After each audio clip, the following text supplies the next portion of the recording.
moving swiftly on because I know time is tight in these sessions. Gemma White, have we got Gemma on the call? Hello, yes, I'm Gemma. Hello, Gemma. Hello. The floor is yours.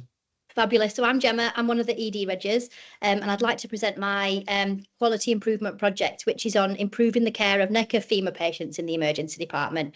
Next slide, please. I think it's got some animations on, so you might have to click it. There we go. So the problem is a typical NOF patient journey is that they're spending a really long time in the emergency department. So this is a journey of a patient in the day. So they're spending 9 hours, 34 minutes with long delays for imaging and long delays for TCI to orthopaedic specialities. Next slide, please. And overnight, this is even worse. So if we go back to that previous slide, it's 15 hours in the emergency department. And with a delay in diagnosis and TCI, it's also resulting in delays with us administering neck of femur blocks for these patients. Next slide, please. So why, when I did a Gemba walk and process mapping, I looked at the existing pathway that we had, and essentially it was very, very reliant on the ambulance nurses at triage, chasing up doctors to get them to check x-rays for patients that we think had a neck of femur fracture, which was essentially causing delays with diagnosis, delays in administering analgesia, and delays with giving a block. So we looked at ways that we could streamline this process and make things better. Next slide, please. Oh yeah, so the ambulances are building up, the nurses are very, very overstretched. There's another animation, I think you'll have to, there we go. Next slide. So essentially we set some SMART aims, which were to reduce time to x-ray for patients with a suspected neck of femur fracture, to reduce time to TCI and therefore diagnosis, to reduce time to a fasciailiaca block or a femoral nerve block, and then overall reduce time in the ED department for patients with a confirmed neck of femur. Next slide, please. So way we did this was we looked at the process and we decided to worked with the radiology department to prioritise x-rays for these patients. We also introduced a block phone, so the radiographers would phone the block phone, which was held by an ACP, and these would allow them to be aware that we had a patient with a neck of femur fracture in the department, and then we could prioritise getting them a block. And then we also implemented some teaching, so more staff competent in fasciailiaca blocks should therefore mean that we're more readily available to block patients with neck of femur fractures. Next slide, please. So it was a really, really big project, and we were able to reduce the time from x-ray to TCI by half for a lot of patients, and we were also able to increase the number of patients who were receiving a neck of femur block. Unfortunately, despite all of our efforts, the average time to x-ray actually went up, and the time from x-ray to receiving a block went up, which was really frustrating because we didn't manage to impact this very, very well. So if we move on to the next slide, we can see the run chart. So time to x-ray, actually, it remained unchanged throughout. So the stars when we implemented the change. Next slide. The time from x-ray to TCI actually dropped significantly, and we were able to sustain that throughout a good several months.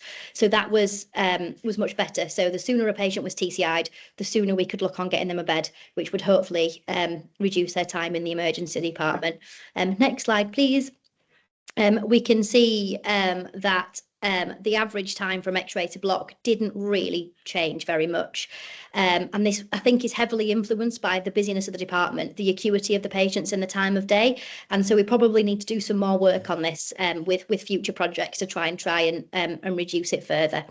Next slide, please.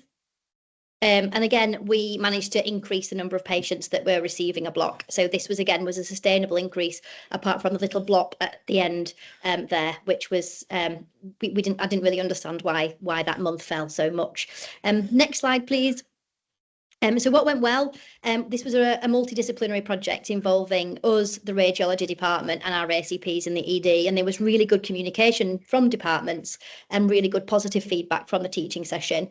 But what could we do differently? We would involve the orthopaedics team and see whether we can implement block training to the orthopaedics team on the wards, and whether they could come down to the emergency department to help patients get more block. We could also look at feedback from the nurses and resident doctors to see whether this increased their workload, and the data collection took a long time, so I would collect the data from the start next time. Significant limiting factors were the busyness of the department, with often reduced clinical staff, which really influenced the results that we were getting from this project. But it did highlight possible future projects, so working alongside orthopaedics to try and train staff to complete fascia blocks on the wards. Next slide, please. And that's the end. Thank you very much.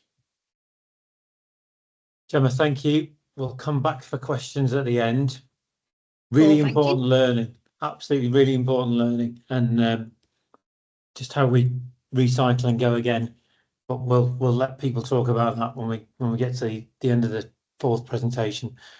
Can we now talk about radiology capacity and demand forecasting? Is Andrew Shippey on the call? I am here. Yes.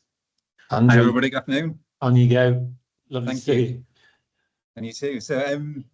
So this is quite a simple project, very much like it's created, to be fair, but it's looking at the capacity and demand for the forecasting in radiology to give us a bit more insight. So if we move to the next slide, please. The problem was quite simple. We've seen a massive increase in demand, particularly across three key modalities: CT, MRI, and ultrasound. Longer waits for patients, higher breach positions, so not where we want to be. To fill these gaps, we're spending a lot of money on outsourcing, insourcing agency, to try and keep these manageable. And one of the things, I think one of the other key challenges was we were so focused and tunnel visioned on the problems in front of us. We weren't looking longer term to actually what was perhaps causing these. And I put there, we were always surprised. It was like, oh, that's another problem. So it was a bit of a change of focus for us. So in terms of how it aligns to the 7 Cs, there's certainly a financial element in terms of reducing the expensive independent sector provision. It's about, better making use of our resources, the utilisation of splitting our hot work and our cold work between like main sites and CDC sites. And it's about the quality, so improving the patient experience, shorter images for waits, but also our own staff and having better governance around these, which is something we've learned along the way. We go to the next slide, please. In terms of actions, it was to look back and review the demand data. We actually had a lot of the information we needed. So by looking back at the information we held and the trajectory of growth, but also cross-referencing that to things like national reports like the Richards report, which outline how much growth is going to be seen in radiology and diagnostics. It was about looking at the available capacity that we had, but both, not just the physical scanner capacity, but the staff capacity. You can have as many scanners as you like, but if you don't have the staff to cover them, you can't fill them. So, and then we built the capacity and demand model and worked on very much a table and graph to sort of show trajectories, but also a waterfall graph that you could see that if you added in some overtime shifts, what impact that would have, and all these different levers we could pull and how we would get to an end position. Wasn't a sole endeavour by any means. Very much relying on our data team to come up with the right data that we needed. Our lead radiographers to put the data behind the anecdotes and vice versa. So the data to back what they were seeing on the floor, but also what they were seeing on the floor to be backed by the data. So we had that sort of rounded view. Then there's also the executive team, in our diagnostic escalation meetings, because of the breach position, we need to create that trust and belief that, we actually did understand the issue and we were developing actions to achieve that. And I won't go through the LIM tools used, but just very quickly, we tried to get to root cause analysis. We tried to make the change stick. It's about using metrics, and we're also now sharing on our admin production boards the trajectories that we're heading towards. Then move on to the next slide, please. In terms of the outcome, now focus this on the MRI example. Short term, it told that we absolutely had to manage the issue, fill the gaps we had with independent sector support. But longer term, it's absolutely highlighted the need for scanner investment. And the graph on the right shows that, we can plug the gap and we can bring breaches down to a certain point. Then come the autumn, we get this bounce and it just grows and grows and grows without further scanner investment. We'll be able to put a bit of a longer term strategy together, which looks at both short term, long term, but also technology investment and workforce investment and how that might come through. And it's also visual and easy. So the graphs are much easier to get at rather than pages and pages of data. So we've tried to make it as usable as possible. We're going to move on to the next slide, please. What went well? And you'll notice I have little quotes in each corner because people say things so better than I can in such a short number of words. But the quote I probably should have used is: "A picture tells 1,000 words." And visually, the charts are clear, they're impactful. You can see the changes live when you change figures, the graph moves. So you can see the impact of the actions that we take. The tool's easy to use. As I just sort of said, we can quickly see it on screen and change it. And we're now embedding it into some of the decision making we're making in the CSU. which is really important. So it's not just there for the sake of this project or any other reason. We're actually using it to help us make decisions, which is great. And then if we go on to the final slide, please. What would I do differently? So I think simplify sooner and go quicker are probably combined, to be honest. I think we're probably guilty of overcomplicating things, writing too much. I think when we got to version 26 of the lengthy document that we keep going through, you think actually we're lost with this. We're just, where are we trying to get to? We lose that clarity. So I think getting to a simpler focus sooner would have been good. Key learnings and the data, the clarity on what we're measuring. Were we measuring attendance? Were we measuring exams? Did we include DNAs? If we'd have got to that point quicker, that would have helped. Except that sometimes good's okay and not perfect. Except there's a tolerance, but read the story behind what it's telling you rather than being down to the absolute minutiae of detail. And then reality versus optimism. Things don't always go to plan. I certainly was probably too optimistic. Certainly in our ultrasound, we thought we found a solution, and it hasn't come. It's working, but it hasn't come to fruition as quickly as we thought. So we've lost a bit of credence there, I think, in terms of that not going to plan. But moving forward, we've been tweaking the models, we've gone along.